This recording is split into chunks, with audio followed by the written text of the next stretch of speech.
안녕하세요. 1년의 악몽에서 깨어난 40대 여자입니다. 여러분은 본인의 인생을 무슨 색깔에 비유하고 싶으신가요? 물론 아직 헤쳐나가야 할 시간이 많이 남아있지만 그래도 지금까지의 시간이 어떤 빛깔로 반짝거리는 것 같나요? 저는 제 인생이 회색빛이라고 하고 싶네요. 어려서부터 제게는 당연히 챙겨야 하는 동생이 있었습니다. 제 동생은 3살 때 세상에 태어나고 고작 3년이 지났을 때 뇌성마비 판정을 받았어요. 저는 7살이었고 지금도 언뜻 작은 동생을 안고 울고 있는 어머니와 베란다로 나가서 주저앉아 있는 아버지가 기억이 나요.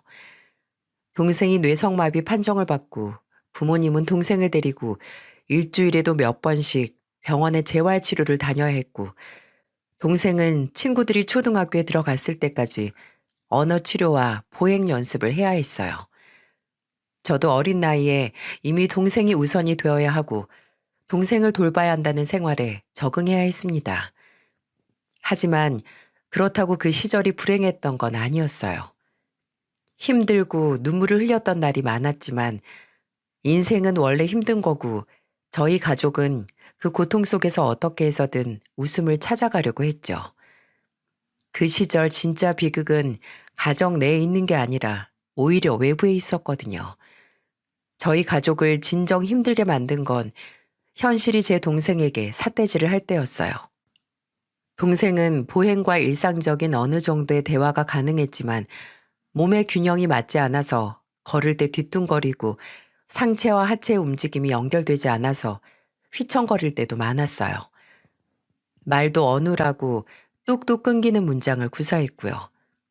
그래서 밖에서 사람들이 동생을 낯선 시선으로 보는 건 이해가 갑니다. 왜냐고요? 그게 세상이 동생을 바라보는 그나마 호의적인 반응이었거든요. 동생과 손을 잡고 나가면 불규칙한 동생의 걸음걸이와 떨리는 손, 그리고 목소리 조절을 잘 못해서 간혹 소리를 지르는 모습을 본 사람들이 손가락질을 할 때도 있었고, 심지어는 어떻게 사람이 저런 말을 내뱉지? 싶은 말을 아무렇지 않게 하는 것도 들을 수 있었어요. 어떤 아저씨가 패스트푸드점에서 햄버거를 먹는 제 동생을 가리키며 본인 곁에 있는 아이들에게 엄마 아빠 말 안 들으면 이렇게 되는 거야 라고 하는 말이 저희 가족 귀에 들리기도 하고 동생과 자주 가던 아파트 놀이터에서도 하루는 거기서 애들 데리고 오는 엄마들이 애들에게 제 동생과 놀지 말라고 하고 제게 동생을 데리고 놀이터에 오지 말라고 한 적도 있었답니다. 애들이 무서워한다고요. 거짓말 같죠? 불행히도 저희 가족이 실제로 겪은 일 중 극히 일부분입니다. 저보다도 이런 일을 많이 겪은 부모님은 어느 순간부터 그런 손가락질과 저급한 말에 항의하기보다는 그저 무시하고 없는 일처럼 넘어가셨어요. 근데 저는 어렸을 때부터 도저히 넘어갈 수가 없더라고요. 동생을 보고 할 말 못할 말 분간 못하는 사람을 마주치면 상대가 어른아이 할 거 없이 참지 않고 달려가 말했죠. 지금 뭐라고 했어요? 내 동생이 그쪽한테 피해 준 거 있어요?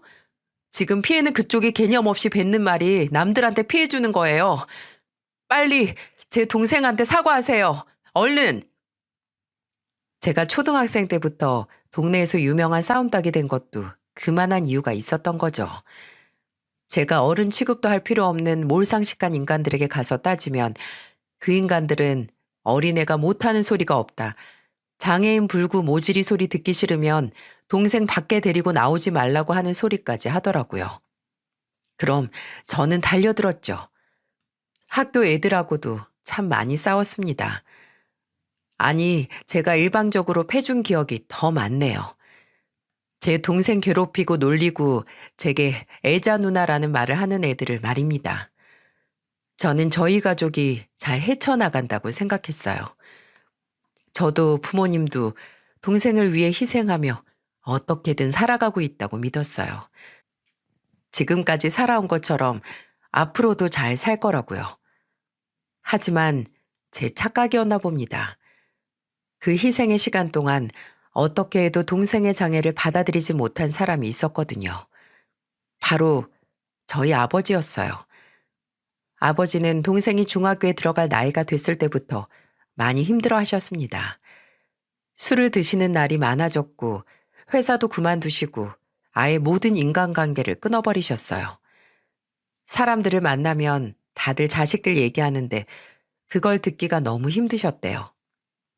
내 아들은 일반 학교 생활도 못하고 나중에 커서 대학도 군대도 결혼도 남들이 다 하는 그 모든 과정을 넘지 못할 수 있다는 생각 때문에요. 아버지께서는 끝내 어머니의 부탁으로 병원에 다니셨고 우울증 진단을 받고 치료를 시작하셨어요.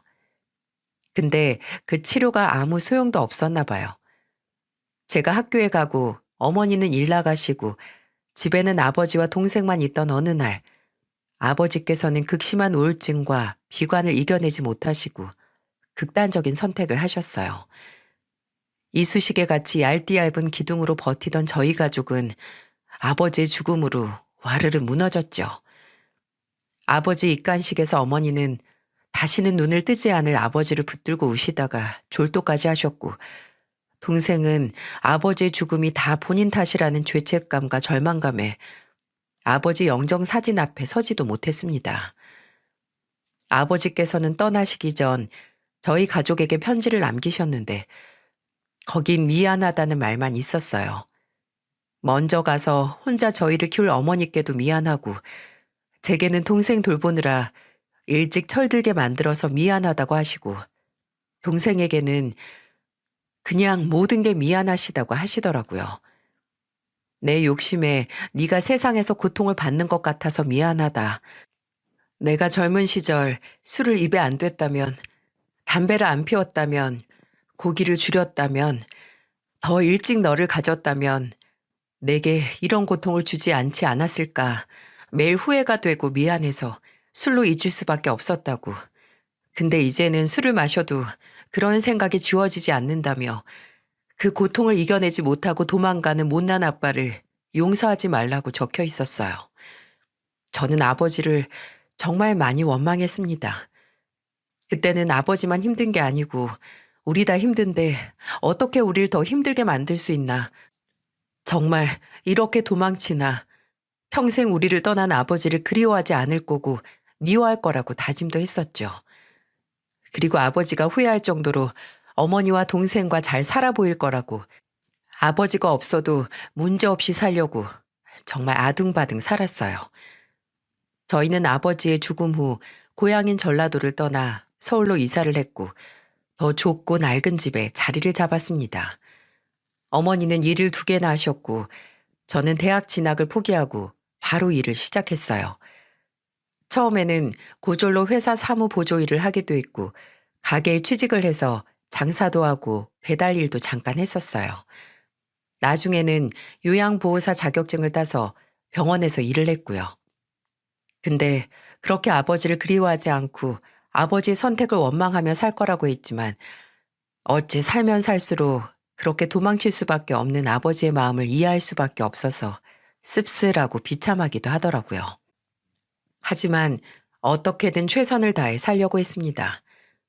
내가 더 일해서 힘든 우리 엄마 조금이라도 더 쉬게 해주고 싶었고 연애나 사회생활은 일찍이 포기하고 남는 시간은 가족들과 보냈죠.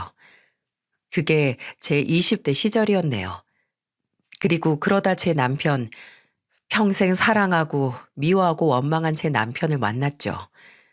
제가 소속된 요양보호사 단체에서는 달에 몇 번씩 봉사활동을 했는데 저는 이미 삶이 봉사와 희생이라서 자주 나가진 못했어요.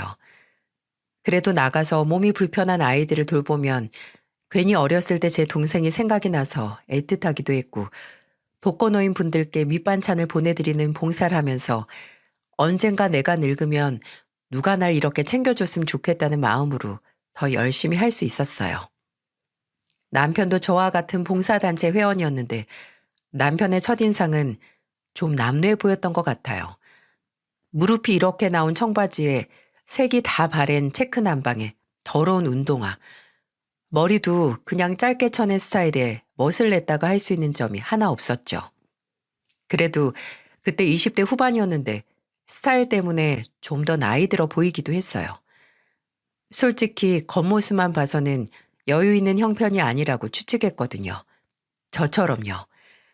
근데 그 사람이 저와 결혼 준비를 하면서 아버지 회사에서 수습 기간을 보내고 있다고 했을 때 얼마나 놀랬게요.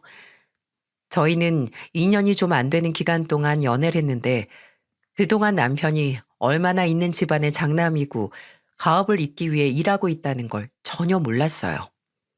그냥 본인은 중소기업에서 일을 하고 있고 어머니는 주부시고 아버지께서도 중소기업에서 20년이 넘게 일하고 계신다는 정도?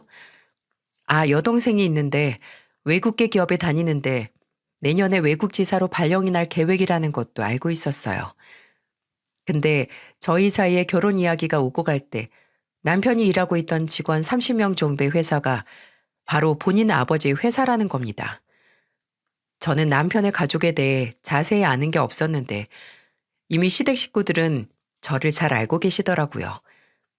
제가 결혼 전 처음 시댁에 초대를 받고 간 날 시아버지께서는 두 손으로 제 손을 덥석 잡으시며 큰 목소리로 환영한다고 하셨어요. 시아버지의 웃음소리가 귀를 울릴 정도로 컸는데 심지어 웃음도 많으셔서 시아버지와 좀 오래 있으면 귀가 먹먹해질 때도 있었죠. 또 참 세상이 좁은 게 저와 시아버지는 같은 고향 출신이더라고요. 저희 어머니께서는 원래 서울 분이셔서 사투리를 안 쓰셨지만 저희 친할머니와 아버지께서는 약간 사투리를 쓰셨거든요. 그래서 제가 커서도 약간 그 사투리가 말버릇처럼 남아 있었어요.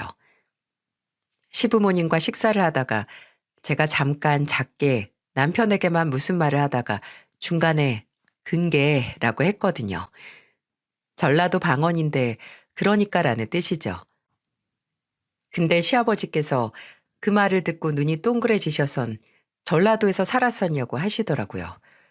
제가 맞다고 하니까 정확히 지역이 어디냐고 하셔서 생소하실 수 있는데 장흥에서 자라서 고등학교 때 서울로 이사 왔다고 말씀드렸어요. 근데 시아버지께서는 동그래진 눈을 더 동그랗게 뜨시고 말씀하셨습니다. 뭐? 장흥? 야, 거참 세상 좁다. 내가 장흥 사람 아니냐? 정말요? 웬만해서는 말해도 사람들이 잘 모르던데. 아유, 장흥을 왜 몰라? 얼마나 살기 좋은데. 허참, 우리 며느님하고 출신이 같다니 세상 오래 살고 볼 일이네. 이야, 내가 오늘 며느님도 만나고 고향 사람도 만나서 아주 기분이 째진다 째져. 그날 처음 만난 자리에서 밤 12시까지 시아버지와 고향 얘기를 한 것 같아요. 저도 예전 추억이 새록새록 생각이 나서 쉴 새 없이 말을 했던 것 같네요.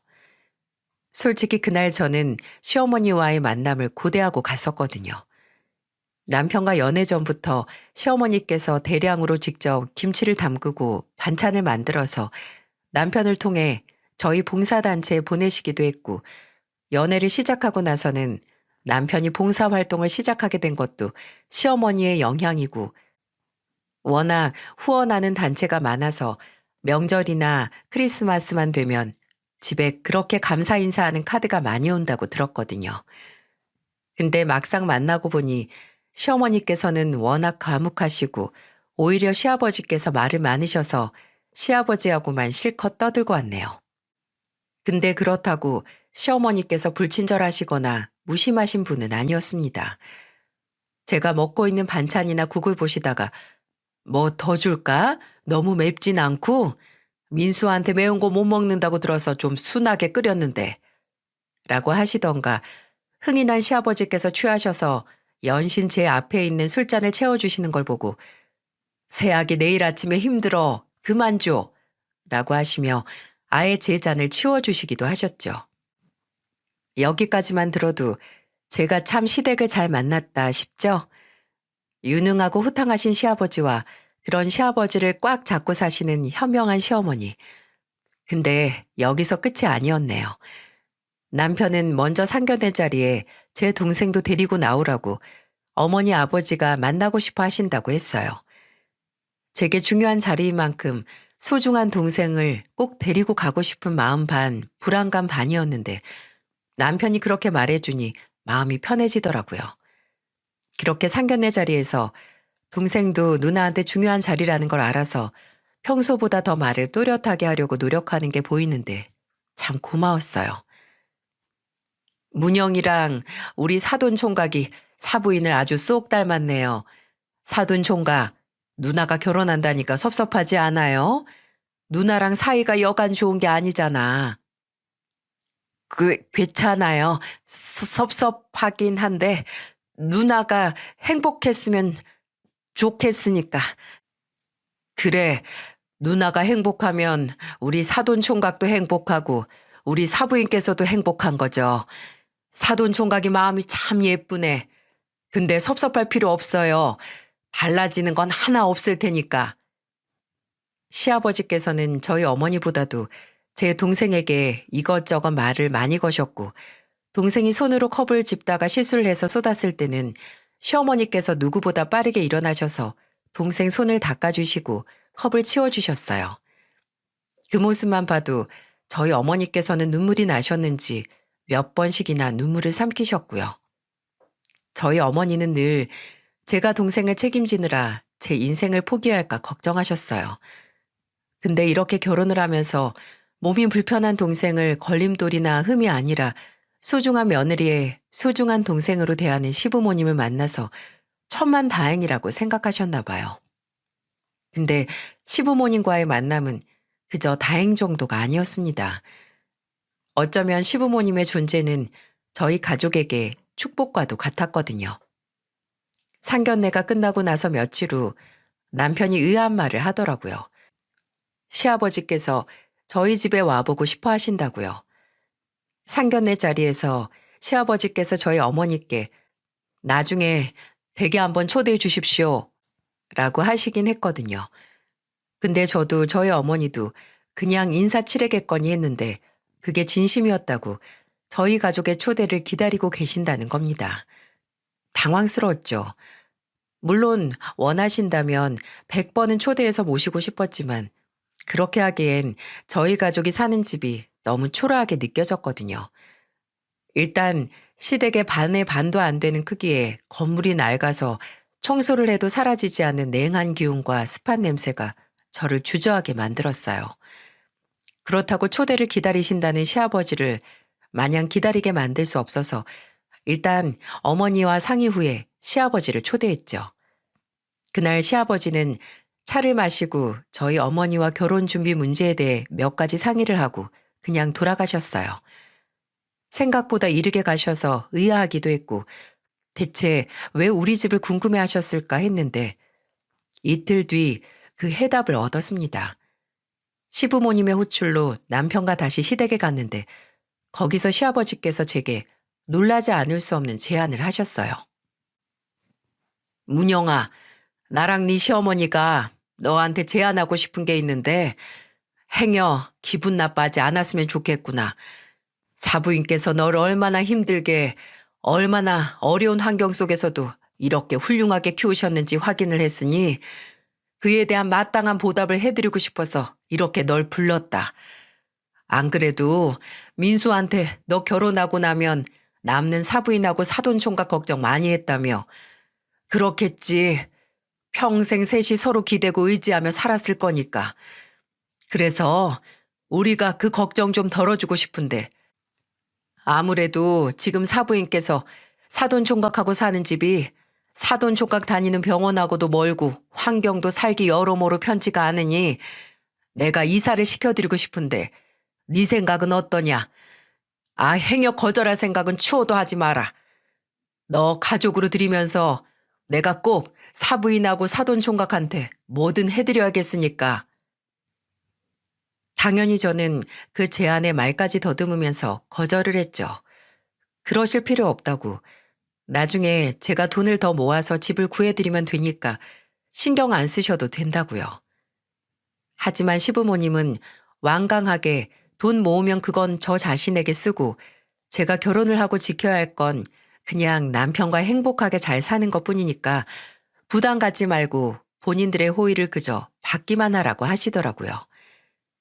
저희 어머니께서도 이 소식을 듣고 절대 안 받는다고, 염치가 있으면 그럴 수 없다고 거절하려고 하셨지만 결과는 어땠을까요? 결과는 저희 시부모님과 남편의 승리였습니다. 제 결혼식을 앞두고 몇 달 전 저희 어머니와 동생은 시아버지께서 마련해 주신 24평짜리 아파트로 이사를 했어요. 시아버지께서는 앞으로 평생 가족으로 사는 만큼은 마음 편히 사셔도 된다고 말씀하셨고, 저희 어머니는 그 말을 듣고 눈물을 보이셨습니다. 나중에 저희 신혼집까지 구해주신다고 하셔서 신혼집까지 도움을 받을 수 없다고 말씀드리니까 그럼 합가해서 같이 사는 건 어떻겠냐고 하시더군요. 저는 앞으로 함께 살면서 받은 은혜를 갚아야겠다는 생각에 남편과 상의도 안 하고 그러겠다고 했고, 저희는 그렇게 결혼 후 시댁에서 시부모님을 모시고 살았어요. 남편과의 결혼은 마치 세상이 저를 작정하고 속이는 것 같았어요. 분명 나한테 이런 행복이 찾아올 리가 없는데 이렇게 행복해도 되나? 이러다 하늘에서 누군가 속았지? 하고 이 행복을 뺏어가는 건 아닌가 싶을 정도로 생소한 행복이었습니다. 남편은 결혼할 때 제게 누구보다 강한 당신이 강하지 않아도 되게 옆에서 잘 지켜주겠다고 말했었고 그 약속을 지켰어요. 아둥바둥 오로지 누군가를 챙기고 나 자신은 항상 뒷전이었던 일상이 아닌 안정적이고 마음이 편한 그런 행복을 느끼며 살 수 있었죠. 물론 아무런 고비가 없었던 건 아니었어요. 결혼하고 1년 반 정도 뒤에 아들을 낳고 그리고 또 2년 뒤에 딸을 낳았는데 하늘은 제가 조금이라도 마음 편하게 사는 걸 두고 보지 못했나 봐요. 축복 속에서 태어난 딸이 3살 때 발달 장애 판정을 받았거든요. 그 옛날 제 동생이 뇌성마비 판정을 받았을 때와 같은 나이였죠. 그냥 남들보다 말이 느리고 행동이 느린 거라고 아무 문제 없을 거라고 생각했는데 저는 제 몸속의 유전자를 저주할 수밖에 없었습니다. 저는 운 좋게 피하고 제 동생은 피할 수 없었던 그 유전자가 내 딸한테 갔다는 생각을 지울 수 없었어요. 다시 저를 찾아온 비극에 제가 할 수 있는 일은 하나였습니다. 과거 제 동생에게 든든한 울타리가 되어준 것처럼 제 모든 걸 바쳐서 제 딸이 앞으로 겪을 혹독한 현실에 적응하고 최대한 상처를 안 받게끔 울타리가 되어주겠다고요. 불행 중 다행으로 예전처럼 저와 어머니 단 둘이서 이겨내야 하는 게 아니었고 저희 어머니와 시부모님, 남편, 그리고 조카들을 누구보다 예뻐하는 동생이 있었기에 더 용기를 내서 살 수 있었어요. 그리고 첫째도 제가 그랬던 것처럼 동생을 아꼈고요. 장애를 가진 형제를 둔 사람의 삶이 어떤지 너무나 잘 알기에 첫째가 걱정도 됐고 미안하기도 해서 동생에게 부모님의 온갖 관심과 사랑을 뺏겼다는 생각이 안 들도록 남편과 마음고생도 많이 했죠. 괜찮을 거라고 생각했어요. 이미 남들보다도 더 거센 파도를 넘은 인생을 살아왔다고 자부할 수 있었던 터라 끄떡없다고 말이죠. 삶이 나한테 뭘 던져준다 한들 다 괜찮을 거라고요. 근데 이쯤 되면 삶이 저를 시험하는 건 아닌가 싶네요. 제가 결혼을 하고 8년 뒤 저희 집에는 둘째가 발달장애 판정을 받은 후 처음으로 다시 집안에 먹구름이 끼는 사건이 일어났습니다. 시아버지께서 회사에서 심장마비가 오셔서 병원으로 실려가셨다는 전화를 받았을 때는 그 자리에 주저앉아서 아무것도 못할 뻔했어요. 같이 회사에 있던 남편은 바로 시아버지를 쫓아 병원으로 갔고 저는 후들거리는 다리를 어떻게든 잡고 시어머니를 모시고 병원으로 갔습니다. 시어머니께서는 병원에 도착하실 때쯤 이미 실신 직전이셨는데 그 시각 시아버지께서는 눈을 뜨지도 못하시고 사망 판정을 받으셨어요. 시아버지의 죽음은 시댁에는 물론이고 저희 어머니와 동생에게도 큰 충격이고 슬픔이었어요. 동생도 참 많이 울었습니다. 동생에게는 돌아가신 아버지를 기억나게 할 정도로 참 잘해주셨던 분이니까요. 그 모든 슬픔과 상실 속에서 시아버지의 죽음에 가장 고통받으신 분은 당연히 시어머니셨죠. 시어머니는 장례식 후에 급속도로 건강이 쇠약해지셨는데 마음의 병이 끝내 몸 안에서 또아리를 틀었어요. 시아버지가 돌아가시고 1년이 채 되기 전에 일어난 일이었습니다. 몸이 약해지신 후 매일 편두통을 달고 사시던 시어머니께서 하루는 머리를 칼로 쪼개는 것 같은 통증을 받으시고 쓰러지셨는데 주방에서 애들 간식 준비해 두시다가 쓰러지신 걸 제가 발견하고 바로 병원으로 갔거든요. 시어머니는 뇌종양으로 쓰러지신 거였어요. 수술이 가능한 양성 뇌종양이었고 의사는 조기 발견이 쉽지 않은데 제때 병원에 와서 다행이라고 했습니다. 수술은 성공적으로 끝났지만 문제는 그 뒤였습니다. 수술 후 행여 재발이나 전이 문제 때문에 암세포를 억제하는 치료를 하셔야 했는데 이때 합병증으로 고생을 정말 많이 하셨어요. 안 그래도 몸이 약해지신 후에 면역력도 안 좋아지셨는데 합병증까지 오니 몸이 나만 하는 것 같지 않았습니다. 합병증으로 간질 증세가 생겼던 시어머니가 걱정돼서 몇 달은 시어머니와 한방을 쓰면서 시어머니가 주무시다가 살짝 뒤척이셔도 잠에서 깨곤 했고요. 시어머니께서는 근육 위축 때문에 종종 걷다가 넘어지실 때도 있어서 얼굴이나 팔, 다리를 다치신 적도 잦았어요. 병원도 자주 갔기에 나중에는 눈을 감고도 운전할 수 있을 정도로 병원까지 가는 길을 다 외웠을 거예요. 집에서 시어머니를 돌보고 초등학교 입학한 첫째에게도 관심을 줘야 했고 둘째를 돌봐야 했는데 또 간간히 친정에 가서 어머니와 동생이 잘 지내나 확인을 해야 마음이 놓였기에 아마 그맘때쯤이 제 인생에 있어서 몸이 10개, 20개여도 모자라던 시기였을 겁니다. 물론 제가 한 만큼 남편도 고생을 했죠. 남편은 그때 시아버지께서 돌아가신 후 회사를 관리하느라 아침 8시에 출근을 해서 밤 9시까지 회사에 남아서 일을 했거든요. 돌아가신 아버지가 남겨주신 회사를 그저 물려받아서 대충 굴릴 수 없다고 아버지께서 하늘에서 보시고 만족하실 정도로 잘 경영할 거라고 어깨에 맨 부담이 이만저만이 아니었어요.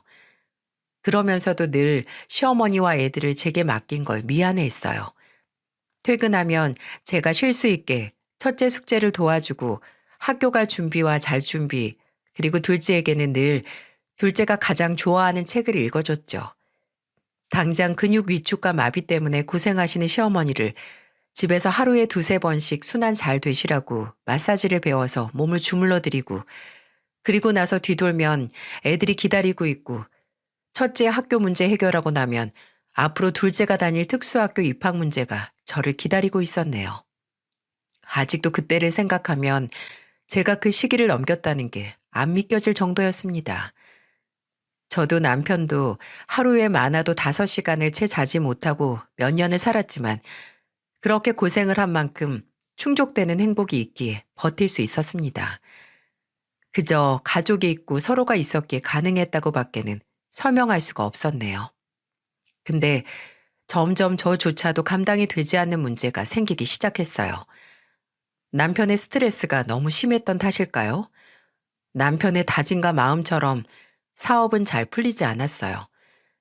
경영난에 시달렸고 몇 번의 직원 감축과 투자자들과 자금 문제로 고생도 했었어요. 그때는 어쩌면 남편이 달라지는 게 당연하다고 생각했는지도 몰라요. 밥 먹을 시간도 없다고 하면서 빈속에 매일 술만 마시니 살도 점점 빠졌고 예민해지고 신경질적해졌거든요. 그때는 그런 남편이 너무 안쓰러웠는데 그 마음이 어느새 분노와 미움으로 변하기 시작했어요. 결혼 생활 15년 차. 참 세월 빠르죠.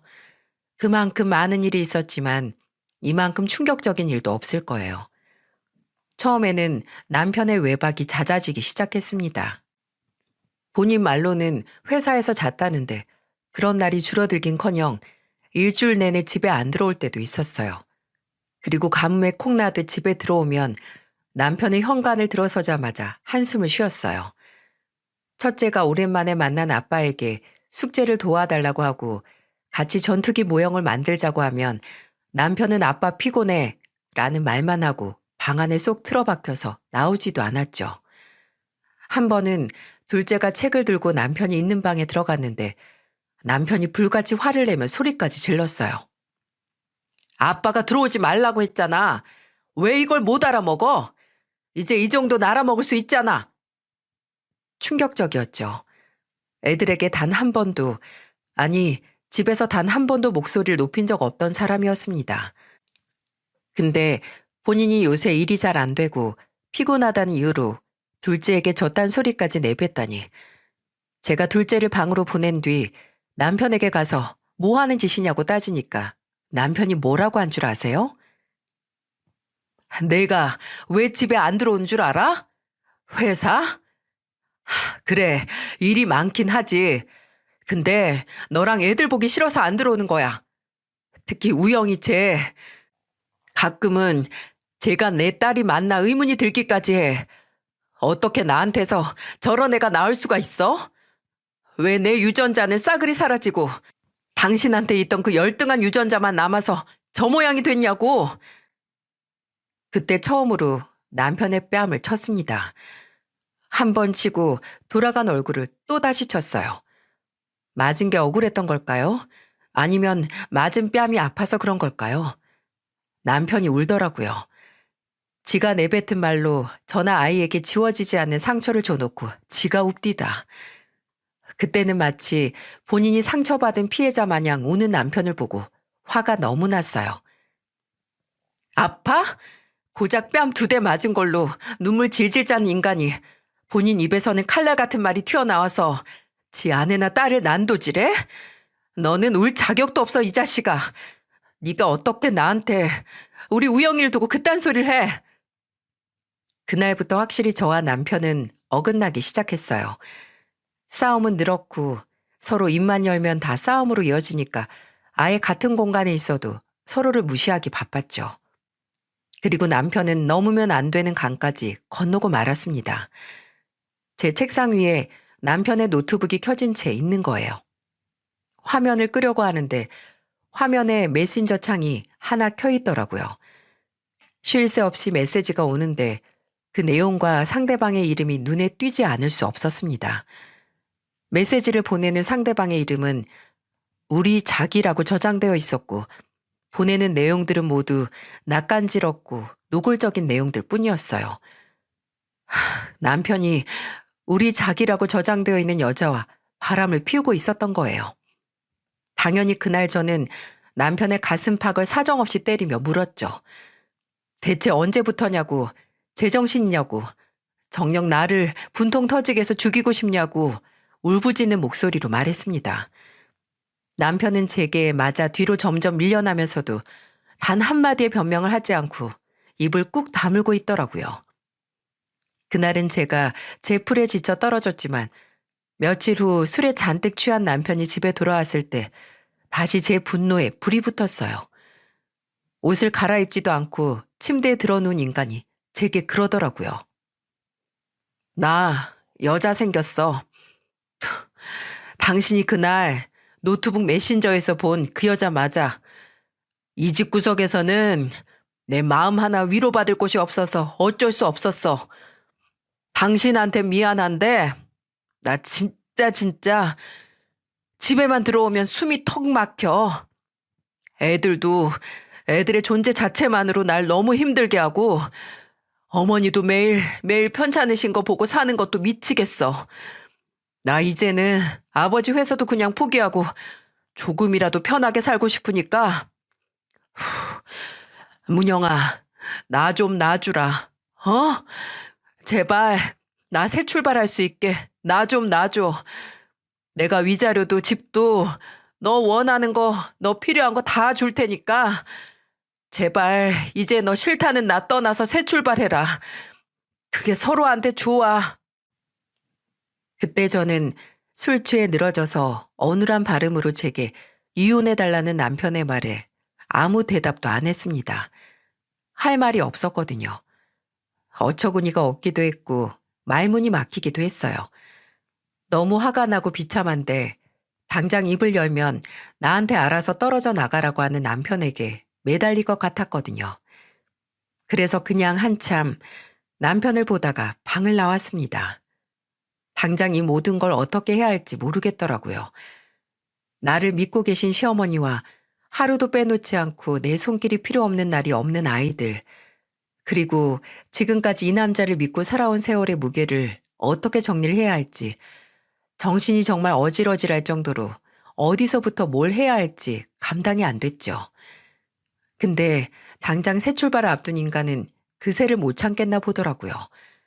아예 본인이 만나는 여자를 집에 데리고 들어와 마지막 남은 일말의 정과 인간으로서의 존엄을 싸그리 말살시켜야 속이 시원했나 봐요. 남편이 10살도 넘게 어려 보이는 여자의 손을 잡고 집에 들어왔을 때 이 상황이 무슨 상황인지 판단이 안 섰어요. 그리고 두 사람이 잡고 있는 손을 봤을 땐 행여 애들이 이걸 볼까 무서워서 쫓기는 사람 마냥 애들을 방 안으로 들여보냈어요. 그리고 지금 지들이 어떤 짓을 하는지 분간도 못하는 인간들을 보고 손이 바들바들 떨리는 걸 느꼈어요. 눈을 꽉 감았다 뜨면 눈앞에 인간들이 신기루 마냥 사라질까 했는데 그대로 있더라고요. 저는 피가 차게 식다 못해 꽁꽁 얼어붙는 걸 느끼며 입을 열었죠. 지금 뭐 하는 거야? 제정신이야? 당신 대체 무슨 생각으로 이래 진짜? 제가 지른 소리를 듣고 시어머니께서도 방에서 나오셨고 애들 방에서는 둘째가 큰 소리에 놀라서 우는 소리가 들렸습니다. 그런데도 남편은 아무런 상관이 없다는 듯 옆에 있는 여자의 손을 더 꽉 잡고 말하더군요. 당신이 날 너무 기다리게 하잖아. 이래야 당신이 더 빨리 결정할 수 있을 것 같아서 조금이라도 당신이나 내 시간 아끼려고 이러는 거야. 그래, 고맙다, 고마워. 바람나서 나하고 우리 애들 버려줘서 고맙다, 이 자식아. 나도 이제 필요 없어. 당신처럼 사랑하는 사람을 가장 힘들 때 내팽겨치는 인간 말종 필요 없다고. 나나 애들이나 차라리 당신 같은 쓰레기 곁에서 멀어지는 게 낫겠어. 저는 남편에게 인간 말종, 쓰레기라고 소리를 지르며 동시에 손에 잡히는 대로 던졌어요. 휴지과 분무기, 메모장, 책이 제 손에 잡혀서 곧장 남편에게 날아갔고 남편은 그 모든 걸 몸으로 맞으면서도 그 여자의 손을 놓지 않았습니다. 그 모습이 저를 더 울분에 차게 만들었지만 그때는 남편보다도 시어머니께 더 서운하고 화가 났어요. 저는 시어머니가 조금이라도 그때 제 편을 들어주실 거라고 생각했어요. 아무리 저 사람은 아들이고 저는 며느리라도 15년 동안 함께 살면서 병수발까지 들었던 제 편을 조금이라도 들면서 남편에게 화를 내주실 거라고 기대했어요. 하지만 시어머니는 한참을 가만히 서 계시다가 이렇게 말씀하셨어요. 그래, 이렇게 애들 앞에서 추태 보일 바에는 차라리 헤어져라. 안 그래도 나 니들 매일같이 싸우는 꼴 두고 볼 수가 없었어. 하루 왼종일 얼굴만 보면 아주 원수처럼 달려들어서 우다다 싸우니 내가 집에서 마음 편히 살 수가 없잖아. 문영이 너 어차피 너랑 살기 싫다는 남자 붙잡지 말고 그냥 이혼하고 나가서 애들이랑 살아라. 네가 필요한 만큼 위자료 주고 집도 얻어줄 테니까 더는 내 머리 아프게 만들 일 만들지 말고 나가. 그래도 네 돌아가신 시아버지 뜻이 있으니 사부인하고 사돈총각 사는 아파트도 그대로 두마. 그건 내가 아니라 네 시아버지가 한 약속이니 제발 더는 서로 감정 상하지 말고 시간 낭비하지도 말고 정리해. 니들이 정리 안 하면 내가 아예 이 집을 나가서 죽든지 살든지 할 테니까. 그래도 팔은 안으로 굽는 건가요? 그 굽어진 팔 안에 장장 10여 년을 함께 살며 같은 슬픔을 나누고 위로했던 며느리는 없는 걸까요? 이제 이 집안에 제 편은 하나 없었습니다. 제가 그동안 이 집안의 일원이었다는 게 모두 큰 착각이고 꿈 같더라고요. 나 싫다는 곳에 더 붙어 있어봤자 뭐합니까? 저는 그들이 원하는 대로 이혼을 택했습니다. 차라리 잘 됐다. 다 진짜 내 가족, 그리고 나를 가족이라고 생각하는 사람들에게만 잘하자고 저 자신을 다독였어요. 아이들과 살 집은 시어머니께서 약속하신 대로 친정집에서 가까운 동네로 아파트로 구해주셨어요. 집이 구해지는 대로 이혼이 마무리되기도 전에 시댁에서 아이들과 나왔는데요. 남편은 제가 이혼을 하겠다고 한 날부터 시댁에는 안 들어와서 작별 인사를 할 기회조차 없었고요.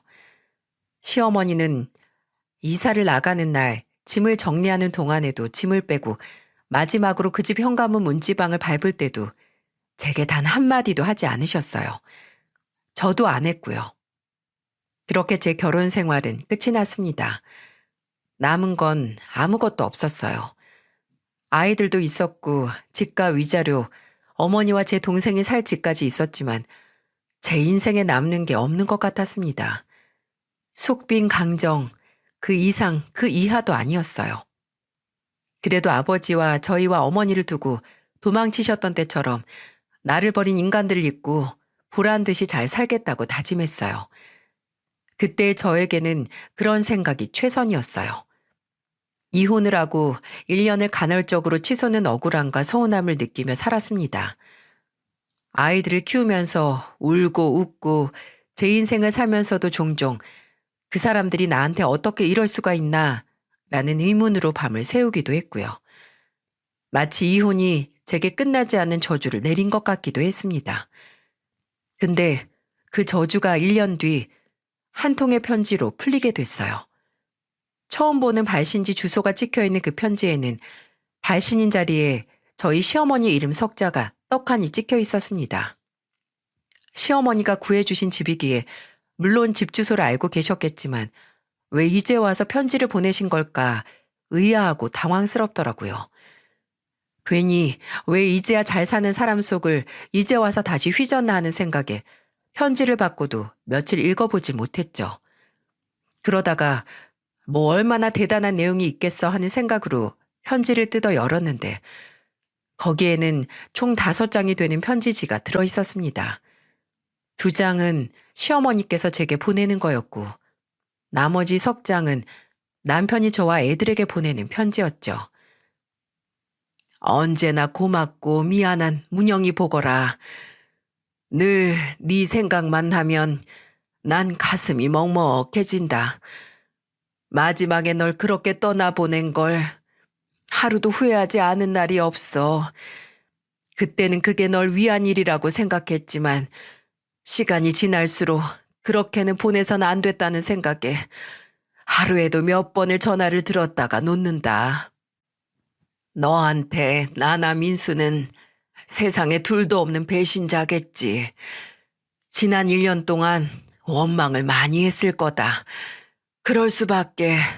그렇게 돈만 쥐어주고 내쫓았으니 나나 민수가 입이 10개라도 할 말이 있겠니? 근데 문영아, 우리는 진실로 그게 널 위한 일이라고 생각했다. 그리고 그 뒤에는 몇 번을 읽어도 믿을 수 없는 내용이 적혀 있었죠. 이혼을 하기 몇 달 전 남편은 최장한 판정을 받았다고 해요. 사업이 무너지면서 그저 몸과 마음도 무너져서 건강에도 이상이 온 거라고 생각해서 병원에 갔더니 글쎄 췌장암이었다는 겁니다. 이미 다른 장기까지 전이가 된 상태였고 병원에서도 조금의 희망적인 이야기를 꺼내지 않았다고 해요.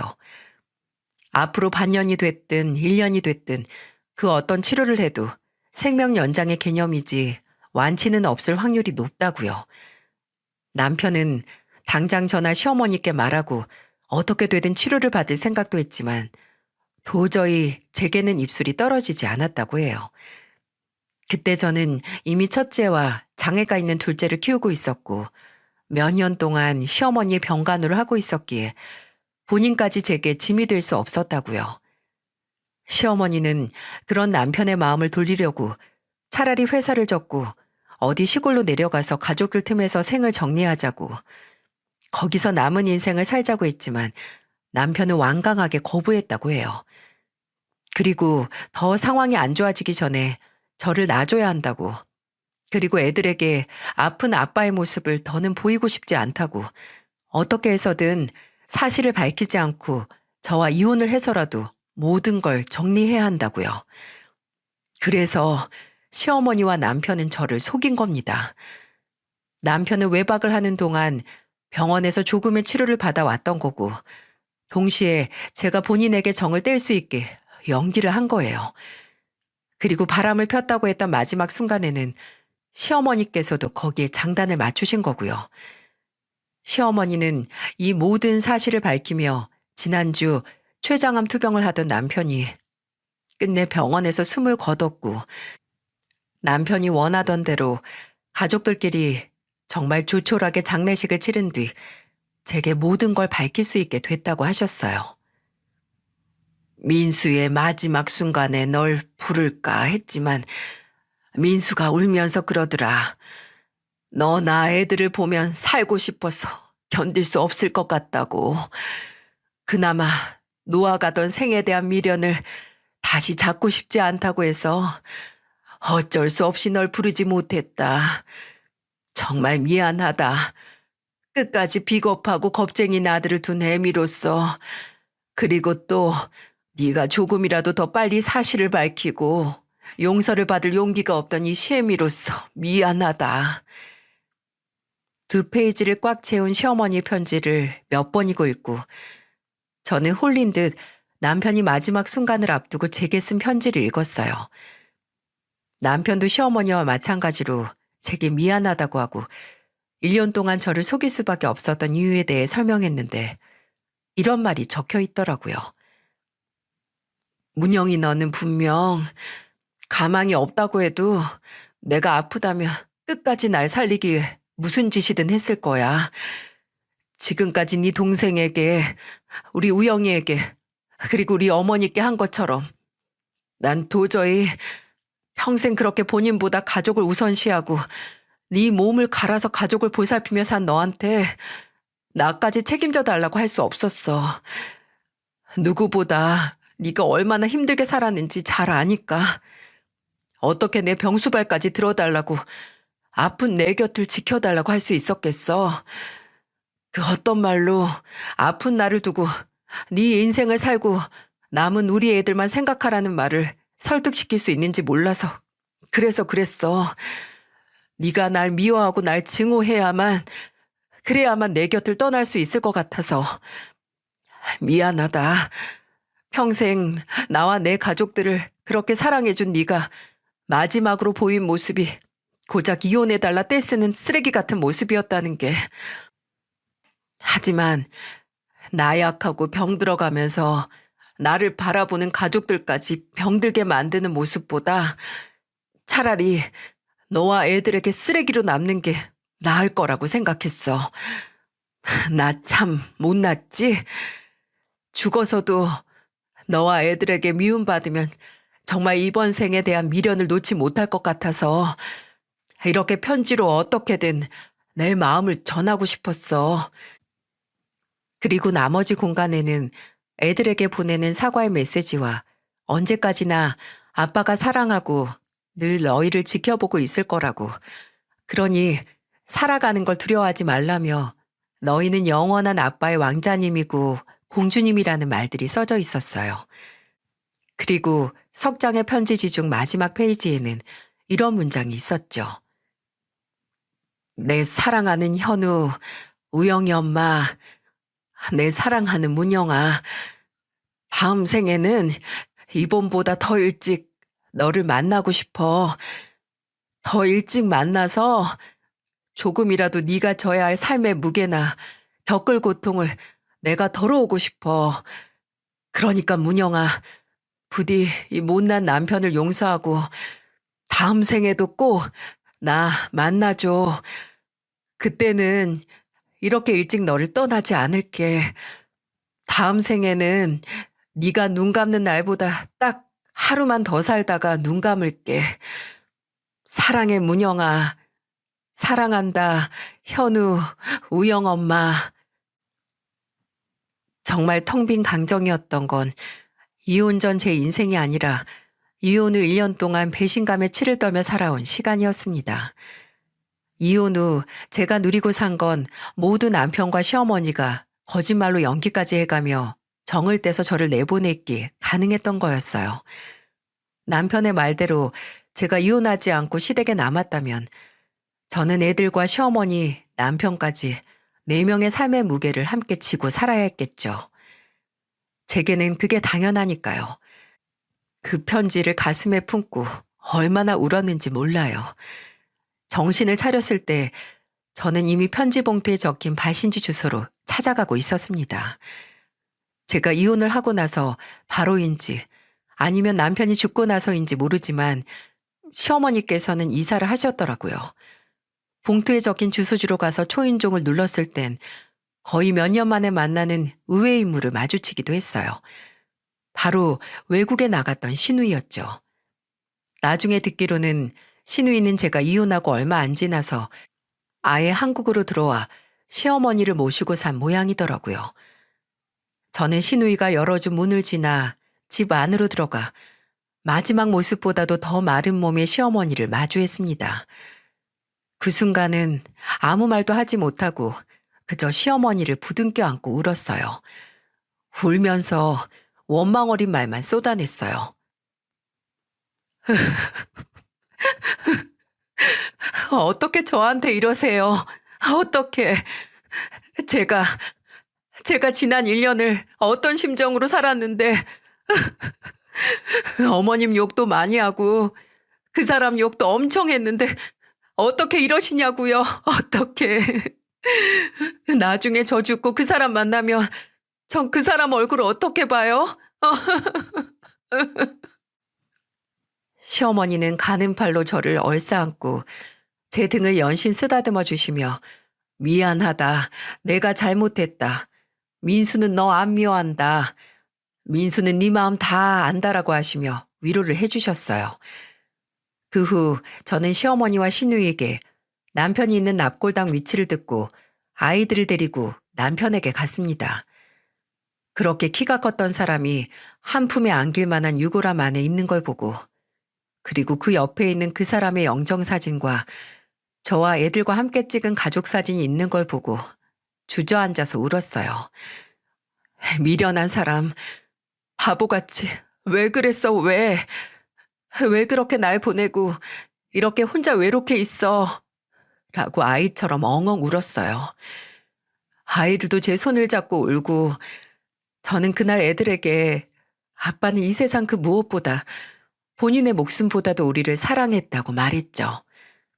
이 모든 진실을 알고 난 후에 아무것도 모르고 그렇게 남편을 떠나보냈다는 죄책감과 허무함 때문에 한동안 심리 상담도 받았어요. 근데 아마 남편이 이런 걸 걱정했기에 절 그렇게 놔줬던 거겠죠. 본인이 아프고 본인이 떠나면 제가 얼마나 아프고 힘들지 잘 알았으니까요. 그리고 지난 명절 시누이와 애들과 함께 시어머니와 저희 어머니 그리고 동생을 데리고 남편의 납골당에 갔을 때 그런 생각을 했어요. 지금 내가 살아있는 건 남편 덕분이라고요. 남편을 만나 시부모님을 만나지 못하고 시부모님으로 인해 내 가족이 도움을 받고 남편과의 사이에서 태어난 소중한 아이들이 없다면 저는 진작 이 세상에 없었을지도 모르니까요.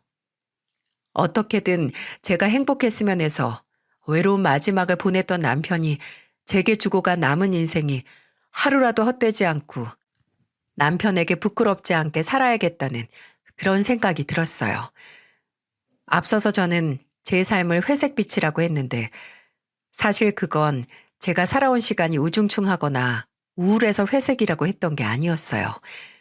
인생에 있어서 즐거움과 행복을 나타내는 깨끗하고 밝은 흰색과 밝음이 있으면 어두움도 있는 법처럼 살면서 어쩔 수 없이 따라오는 어두운 부분을 나타내는 검은색, 이 둘이 합쳐져서 이루어내는 회색이라는 빛이 제 인생을 잘 나타낸다고 생각을 했어요. 앞으로 제 인생에 있어서 어떤 어둠이 올지 또 그 어둠을 잊고 다시 시작하기 위해 밝은 빛이 생겨날지 모르지만 단 한 가지 확실한 건 제게는 언제나 저를 지켜주는 남편이라는 밝디 밝은 빛이 있기에 어떤 어둠이 와도 두렵지 않답니다. 여러분 인생에 어떤 어둠이 찾아와도 사랑하는 사람들과 빛나는 추억을 만들어 이겨내시길 바랍니다. 이야기를 들어주셔서 감사합니다. 모두 반짝반짝 빛나는 시간을 보내세요.